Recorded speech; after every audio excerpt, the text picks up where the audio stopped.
Eu sou o caminho, a verdade e a vida. Ninguém vem ao Pai senão por mim. Olá pessoal, sejam muito bem-vindos ao canal Conhecendo o Caminho. Aqui é Juliano e hoje então para mais um estudo bíblico para a honra e glória do Senhor Jesus Cristo, Yeshua HaMashiach. Hoje então o estudo é sobre possessão demoníaca, né? Porque nós vemos que hoje em dia muitas pessoas, né, têm essa dúvida. Por quê? Porque tem pessoas que muitas vezes ensinam que a possessão demoníaca ela não existe, mas sim é um teatro, ou é algo psicológico, ou é algo da cabeça da pessoa, né?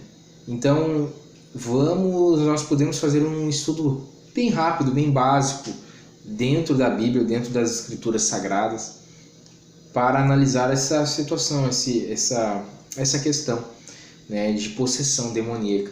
Se ela é algo real ou é um mito, é algo que é da cabeça da pessoa, é algo que é uma situação armada.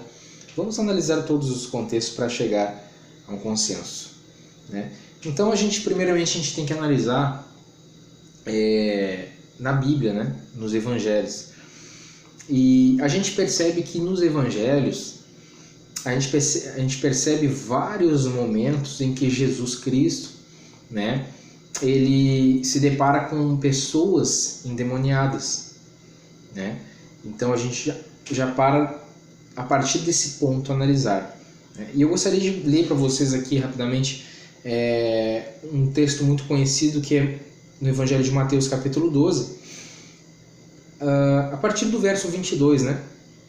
Que vai dizer o seguinte: trouxeram-lhe então um endemoniado cego e mudo, e de tal modo o curou. Então trouxeram-lhe uma pessoa endemoniada, estava possessa por um espírito, ou espíritos no plural, e Cristo, com a sua autoridade, o seu poder, a sua virtude, ele curou aquela pessoa, arrancou os espíritos da vida, do corpo daquela pessoa, e aqueles espíritos estavam causando cegueira e a questão de fazer ele ser mudo, né? E aí Cristo, arrancando aqueles espíritos, aquele homem passou a ver e passou a falar.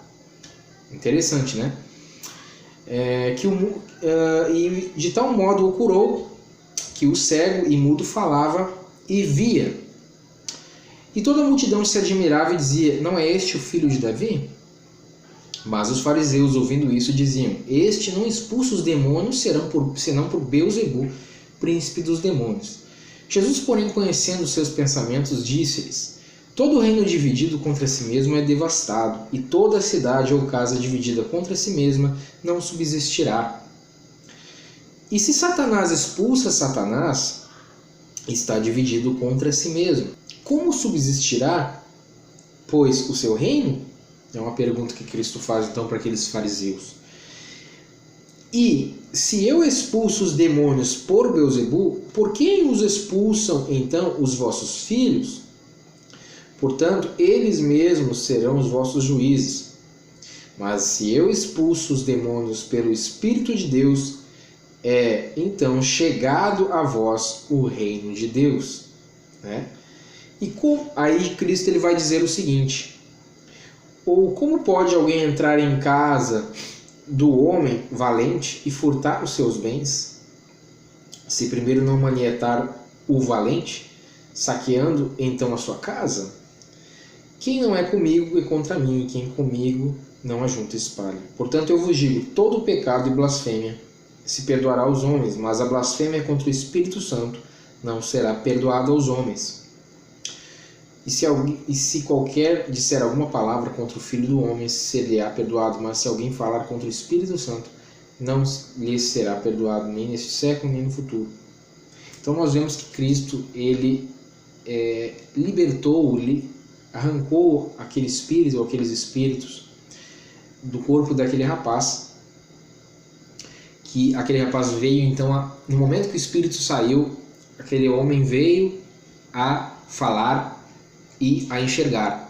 E aquele mal da cegueira e do rapaz ser mudo era por causa dos demônios. Aqueles demônios estavam fazendo aquilo nele. No momento que eles saíram, foram expulsos pela autoridade de Cristo, ele veio a falar e a ver, e enxergar.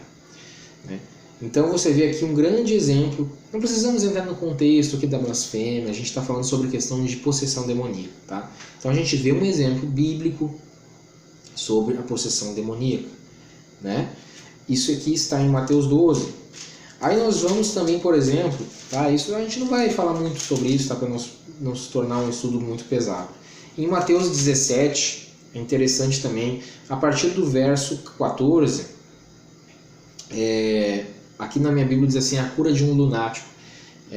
Pesquisando você vai ver que essa questão de lunático tem a ver com epilepsia. Tá? Então diz assim, e quando chegaram à multidão, aproximou-se-lhe um homem, pondo-se de joelho diante dele, dizendo. Então chegou um homem diante de Cristo, se ajoelhou e começou a clamar o seguinte: Senhor, tem misericórdia de meu filho, que é lunático, ou nesse caso é epiléptico, e sofre muito, pois muitas vezes cai no fogo e muitas vezes na água, e trouxe-o aos teus discípulos e não puderam curá-lo.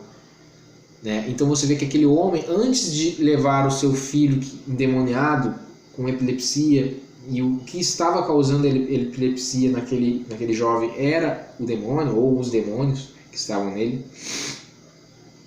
primeiramente ele levou aos discípulos, aos futuros apóstolos, que naquele contexto ainda não tinham recebido o Espírito Santo, ainda eram os discípulos de Cristo, estavam sendo discipulados por Cristo. E os discípulos não conseguiram expulsar aqueles demônios, ou aquele demônio, do corpo daquele jovem. E aí Cristo vai dizer o seguinte: ó geração incrédula e perversa, até quando estarei eu convosco e até quando vos sofrerei? Trazei-mo aqui. E repreendeu Jesus o demônio que saiu dele, e desde aquela hora o menino sarou. Então os discípulos, aproximando-se de Jesus em particular, disseram: por que não podemos nós expulsá-lo? E Jesus lhe disse: por causa da vossa pequena fé. Porque em verdade vos digo, se tiverdes fé como um grão de mostarda, direis a este monte, passa daqui para lá, e há de passar, e nada vos será impossível. Mas esta casta de demônios, ou seja, esse tipo de demônio que causa epilepsia, esse grupo de demônios que causa epilepsia, essa casta de demônios não se expulsa senão pela oração e pelo jejum. Ou seja, tem demônios que, para ser expulso, a pessoa que vai ministrar aquela libertação necessita estar em jejum, não só em oração. Ok, então nós vemos aqui dois exemplos, dois exemplos de possessão demoníaca bíblico, exemplos práticos que Cristo libertou as pessoas endemoniadas. Nós poderíamos falar do próprio endemoniado gadareno, Nós poderíamos falar de vários exemplos bíblicos aqui, mas não precisamos, porque tem vários exemplos. É só a gente pegar a Bíblia, abrir a Bíblia e analisar os textos, que a gente vai ver os relatos de Cristo libertando pessoas endemoniadas. Também tem aquele texto que diz assim, então, irmãos, eu vou citar mais uma parte aqui. É o mesmo contexto, tá, de Mateus 12, é o mesmo contexto, porém descrito por uma pessoa diferente, descrito por Lucas, o médico, citado lá se eu não me engano, em Colossenses, do Tessalonicenses, que ele é médico e que escreveu o livro de Atos e o Evangelho de Lucas, No mesmo contexto de Mateus 12, que exatamente fala sobre essa questão de Cristo libertando, expulsando o demônio de um mudo, E nesse mesmo contexto, porém, em Lucas dá algo a mais nesse texto, nesse contexto, dessa situação. Por quê? Porque Lucas ele vai dizer o seguinte, de que Cristo disse, Ele relatou o seguinte que Cristo disse. Depois aqui no verso 30 de Mateus 12, que Cristo diz: quem não é comigo é contra mim, quem comigo não ajunta espalha. Isso está no verso 23 de Lucas 11. Porém, no verso 24, Cristo ele acrescenta algo que não está lá em Mateus, mas aqui em Lucas ele descreve. E Cristo diz o seguinte: quando o espírito imundo tem saído do homem, anda por lugares secos, buscando repouso. E não o achando, diz: tornarei para minha casa, de onde saí. E chegando, acha-a varrida e adornada. Então vai e leva consigo outros 7 espíritos piores do que ele, e entrando, habitam ali. E o último estado desse homem é pior do que o primeiro. Então, meus irmãos, nós vemos que o próprio Senhor Jesus Cristo, ele diz, quando o espírito imundo tem saído do homem, né? E aí depois ele diz que o espírito, não achando repouso, diz: tornarei para a minha casa onde saí. Então você vê, meus irmãos, a gente não cansa de ver, e eu já também cansei de falar, já fiz até vídeo sobre a casa de Deus, a gente não cansa de ver pessoas falando, e o próprio texto bíblico deixa claro que a casa de Deus é o corpo do ser humano. Do ser humano não, na verdade é o corpo do crente, né? Daquele que entrou em aliança com Cristo. Aquele que entrou em aliança com Cristo, ele faz um pacto com Deus através de Cristo, claro. E aí então, quando você se arrepende dos seus pecados, você se aceita Cristo, se aceita viver pelo Evangelho, então você recebe, Cristo te dá o Espírito Santo. E você então passa a ser morada de Deus através do Espírito Santo, né? Então, nós nos tornamos casa de Deus. Por isso que Paulo vai dizer em 1 Coríntios 6, 2 Coríntios 6 também, que nós somos o templo, nós igreja, quem é convertido, nós somos templo do Espírito Santo. Nós que nos convertemos, nós que andamos segundo o Evangelho, com a fé em Cristo, né? Então, nós somos o templo do Espírito Santo, mas você acha que nós também não podemos ser templos de demônios? Podemos sim. É só nós abandonarmos a Cristo ou nunca termos convertidos a Cristo, que nosso corpo vai ser, assim como o nosso corpo ele é uma casa espiritual, nosso corpo é uma casa espiritual, isso é bíblico, né? Tanto é que Cristo diz, quando o espírito imundo tem saído do homem, etc, etc, o Espírito vai dizer, tornarei para minha casa. Cristo deixa claro que o corpo da gente é um templo. E se você não preencher com o Espírito de Deus, com o Espírito Santo, você vai estar dando uma brecha para você receber espíritos imundos. E você não precisa dar permissão. Você não precisa dizer, demônios, entrem em mim. Você não precisa dizer isso para os demônios entrarem. É simplesmente você começar a praticar a iniquidade, a praticar o pecado. Mesmo que você não saiba o que é pecado, mesmo que você não entenda o que é pecado, mas se você pratica, você está dando brecha, abrindo a porta da sua casa espiritual para os demônios entrarem, né? Então, então nós vemos que 1 Coríntios 6, 2 Coríntios 6, João 14, o Senhor Jesus promete que aquele que ama Ele guarda os seus mandamentos, o Pai e Cristo verão através do Espírito Santo e farão morada na pessoa. Então você vê que nós podemos ser casa de Deus e nós podemos ser possuídos por Deus, e isso é uma maravilha, né? Mas também, se a pessoa ela não estiver em Cristo, ela pode ser possuída por demônios e se tornar casa espiritual das trevas, se tornar uma casa de demônios. A possessão demoníaca ela existe sim. Ela não é um mito. Possessão demoníaca não é algo psicológico.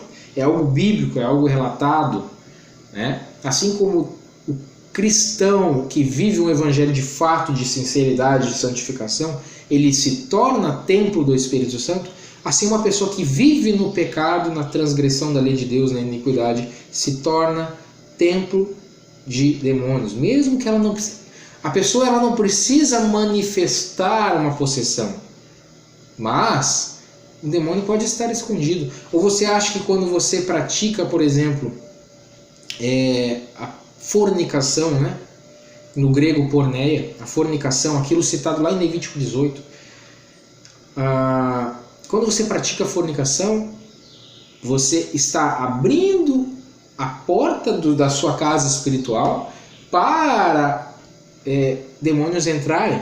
Ou até o demônio que está no corpo daquela outra, se aquela pessoa que você está cometendo uma relação sexual ilícita, se ela tem espíritos no corpo dela, aqueles espíritos vão ter acesso ao seu corpo, você está praticando transgressão da lei de Deus. Então, você está abrindo a porta espiritual, a brecha para aquele espírito entrar também na sua vida. Se você entra para o mundo das drogas, por exemplo, você abriu o seu corpo, a porta do seu corpo para os espíritos entrar. O espírito do vício vai dominar a sua vida, a sua mente. Você só vai se libertar através de Cristo, através de uma conversão sincera e verdadeira. Então, vários exemplos. Então, nós vemos aqui em Lucas 11, por exemplo, que é o mesmo contexto de Mateus 12, que sim, a possessão demoníaca existe. Nós somos casas espirituais e temos o direito de escolher se nós queremos ser casa espiritual de Deus ou de demônios. Agora eu gostaria de ler um texto que se encontra em 1 Pedro, capítulo 5. E esse texto ele diz o seguinte, no verso 8: sede sóbrios, ou seja, sejam controlados, vigiai, porque o diabo, vosso adversário, anda em derredor, bramando como um leão, buscando a quem possa tragar. Esse termo tragar no grego ele tem o significado de engolir, destruir, o próprio tragar. Então você vê que como nós podemos dar brecha para o inimigo. Se o inimigo ele fica... É claro que aqui Pedro fala de uma forma resumida, de uma forma generalizando, chamando de inimigo, E nós sabemos que o diabo é um, mas os demônios são... Não dá nem para saber quantos demônios existem, mas existem com certeza mais demônios do que seres humanos. Isso é certo, por estudos que eu já vi de ex-satanistas que se converteram, que têm entendimento do assunto, claro, com certeza existem mais demônios do que pessoas no mundo. Então, com certeza todas as pessoas vai ter sempre um espírito imundo, um demônio que vai estar rodeando aquela pessoa, procurando uma brecha, tentando oprimir aquela pessoa e tentar, se possível, possuir aquela pessoa. Então, quando nós vemos aqui Pedro dizendo, sede sóbrios, vigiai, porque o diabo, vosso adversário, anda em derredor, bramando como um leão, buscando a quem tragar. Pedro dizendo, você tem que, seja vigilante, se controle, seja sóbrio, vigie, porque o demônio está na volta, esperando uma brecha para entrar, e para te tragar, para te destruir. Agora eu te pergunto, como pode acontecer da situação de o inimigo ele estar ao nosso derredor e ele conseguir entrar nessa brecha, sabendo pelos textos que nós somos uma casa espiritual, sabendo que um demônio ele pode ter acesso ao corpo de uma pessoa, como o próprio Cristo deixa claro em Lucas 11. Eu gostaria de ler para vocês aqui um texto em João, e o apóstolo João ele diz o seguinte, a partir do verso 4, capítulo 3, primeira epístola de João, capítulo 3, a partir do verso 4, diz assim, qualquer que pratica o pecado, também pratica a iniquidade. O que é iniquidade? A iniquidade é quando você não pratica a lei, a equidade, A iniquidade é você descumprir a lei. Iniquidade é a transgressão da lei, é o pecado. Por isso que João diz, qualquer que pratique o pecado também pratica a iniquidade, porque o pecado é iniquidade. E bem sabeis que ele, Cristo, se manifestou para tirar os nossos pecados, e nele não há pecado. Qualquer que permanece nele, em Cristo, não vive pecando. Ou seja, se você se converteu, se você dia após dia tem uma comunhão com Cristo, todo dia, você não vive pecando. Você não é um pecador. Você pode ter erros, falhas, até cometer algum pecado. Mas pecador é aquele mundano. O pecador é aquele que todo dia peca. É aquele que transgride todo dia a lei. Eu sei que tem gente que tem o costume, como eu também tinha, de falar para Deus, eu sou pecador e tal. Mas na verdade, quando a gente se converte, a gente não é mais pecador. Porque quem é pecador, todos os dias que vive no pecado, não tem como ser salvo. Porque a própria Escritura diz, em Hebreus, se eu não me engano, no capítulo 12, vai dizer que sem santificação é impossível vir a Deus. Né? Então, se você vive no pecado e é um pecador, você não vai ser salvo. Por isso o João diz, né? Qualquer que permanece em Cristo não vive pecando. Né? Qualquer que vive pecando não ouviu nem o conheceu. Filhinhos, ninguém vos engane. Quem pratica a justiça é justo, assim como ele é justo. E a palavra de Deus diz em Romanos que o justo vive pela fé. O justo para Deus, não diante dos homens. O justo diante dos homens é aquele que não transgride a lei dos homens, né, e paga suas contas. Mas o justo diante de Deus é aquele que vive pela fé. O meu justo viverá pela fé. E o que é viver pela fé? Viver pela fé em Cristo Jesus, o único caminho, o mediador, o Salvador, né? Aquele que vive a fé, aquele que vive pela fé. O que é viver pela fé? É você viver renunciando a si mesmo e o mundo, não pecar, crendo que lá na frente você receberá sua recompensa, que é o que? A ressurreição, transformação de corpos glorificados para viver eternamente com o Senhor. Isso é a viver pela fé, né? Então, por isso que ele diz, quem pratica a justiça é justo. Quem pratica a justiça diante de Deus é viver pela fé. A justiça diante de Deus é viver pela fé em Cristo, assim como ele é justo. Olha só, presta atenção. Quem pratica o pecado é do diabo. Porque o diabo vive pecando desde o princípio. Para isto o Filho de Deus se manifestou, para desfazer as obras do diabo. Qualquer que é nascido de Deus não vive na prática do pecado, porque a sua semente permanece nele e não pode viver pecando, porque é nascido de Deus. Nisto são manifestos os filhos de Deus e os filhos do diabo. Qualquer que não pratica a justiça e não ama seu irmão não é de Deus. Então eu gostaria esse texto eu li agora para vocês, falando sobre a questão do pecado, da justiça, né? Como nós abrimos a porta da nossa casa espiritual, como diz ali em 1 Pedro, para vigiar, porque ele está no nosso derredor aqui, esperando uma brecha. Como a gente abre a porta da nossa casa para o inimigo entrar? Quando a gente começa a praticar a iniquidade, a transgressão da lei e o pecado. Quando a gente se afasta de Deus, não precisa nem se afastar de Cristo, mas no momento que você deixa a sua carne te dominar e você entra no pecado, né? Então você abre a porta espiritual do teu corpo e o demônio, e o espírito imundo ele entra, né? E aí você pode ser, dependendo da situação, o espírito ele não vai entrar, mas ele vai te oprimir. Dependendo da situação, cada caso é um caso, tem pessoas que vai ser possessas mesmo. O espírito ele vai dominar a vida daquela pessoa, enquanto ela não se libertar, é complicado. Tá, irmãos? Então, fica claro, né? Fica bem claro biblicamente que possessão demoníaca não é um mito, não é algo psicológico, é algo verdadeiro. Mas aí muitos vão me questionar, mas irmão, e as manifestações dentro dos templos, dentro das instituições religiosas, né? Aquilo não é pago, aquilo não é combinado. Então, meus irmãos, eu fui muitos anos, né, membro de uma instituição religiosa neopentecostal. E sim, irmãos,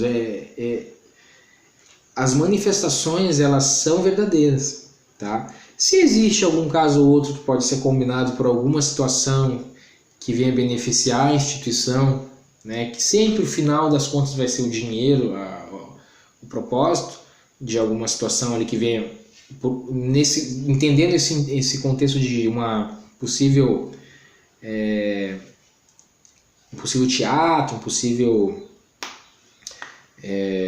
uma combinação, né? Eu não tenho como dizer para você que não acontece nenhum caso. Pode ser que aconteça. Agora, muitos casos são reais. né? Porque isso sempre existiu, sempre, desde que Adão e Eva caíram, a partir dali o homem ele foi exposto ao seu templo, à sua casa, né, que é o seu corpo, a ser aberta também para os demônios, né? Então você vê que Cristo libertava pessoas, né? E hoje sim tem manifestação, continua tendo, tem pessoas que manifestam, que tem pessoas que não nem manifestam, mas têm espíritos, né, dentro de si, e é algo real, não é um mito, não é algo psicológico, é algo real. Eu discordo porque eu já tive experiência nesse meio, né? A minha esposa, por exemplo, já orou por pessoas que estavam endemoniadas e ninguém armou com ela para ser aquilo. Ela, sendo uma obreira ali da denominação, orava por pessoas, a pessoa manifestava com o espírito, a pessoa estava passando por problemas, né? A pessoa estava tentando se libertar, estava de repente tentando se converter, mas não tinha entendimento ainda de como fazer, né? E a pessoa manifestava com o espírito que estava na vida dela. E minha esposa orava, libertava ali a pessoa, né? E então existe sim, por mais que seja uma denominação gananciosa, que prega o evangelho com muitas doutrinas de homens ali, existe sim a manifestação, vai acontecer casos reais ali sim, entendeu? E a Bíblia deixa claro que o nosso corpo é um templo espiritual e podemos ser um templo de Deus, como o apóstolo Paulo, como Cristo deixam claro, como podemos também ser um templo de espíritos imundos, como o Senhor Jesus deixou claro ali em Lucas 11. Amém? Espero que esse vídeo venha a trazer edificação, né? E como o apóstolo Pedro disse, né? Venhamos a ser sóbrios, vigilantes, para que não demos brecha para o inimigo, né? E venhamos a buscar o conhecimento, oração, se possível jejum, para que venhamos a estar na presença de Cristo e longe do pecado, como o apóstolo Tiago disse, né? Em Tiago 1,27, que a religião pura e sem defeito para com Deus é ajudar o necessitado e se afastar da corrupção deste mundo, no sentido espiritual, se afastar da transgressão à lei do pecado. Amém, meus irmãos? Se você não é inscrito desse canal, eu convido você a se inscrever, acione o sininho, né, para você receber as notificações dos estudos bíblicos, palavras de fé, reflexões, e ajuda no like, porque o like ele faz o YouTube recomendar para mais pessoas os estudos, as palavras, enfim. Amém? Que Deus abençoe a todos vocês, toda honra e toda glória a Ele. E até o próximo vídeo, se Deus permitir.